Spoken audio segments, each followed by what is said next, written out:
Some local recreational facilities will start reopening for people. This comes more than a month after COVID-19 forced them to shut down. 8 is on your side with Megan Gannon. She's live in Pinellas Park, where 3 of these rec centers will be opening today. And Megan, kids will actually be there today, right?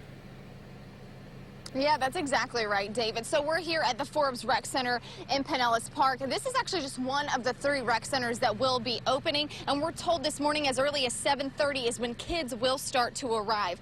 However, this is only for kids who live in Pinellas Park and are currently enrolled in their after-school program. The rec centers are only taking a limited number of kids, operating under 25% capacity to ensure the safety of everyone involved. The staff is changing procedures as well, like how to move from room to room, sanitizing equipment in highly touched areas, and keeping kids in groups of 10 or less. And once the kids arrive, they will be screened before they can stay. When they come in, we're going to check their temperature, ask them a few questions to make sure that they aren't showing any signs. Once they're entered into the program, they have to wear a face mask. All staff will be wearing a mask as well. And of course, we know that Pinellas Park isn't the only city in the Bay Area that will be reopening some of their rec centers. We're told that Clearwater will be opening some of theirs as well today. Reporting in Pinellas Park, Megan Gannon, 8 on your side.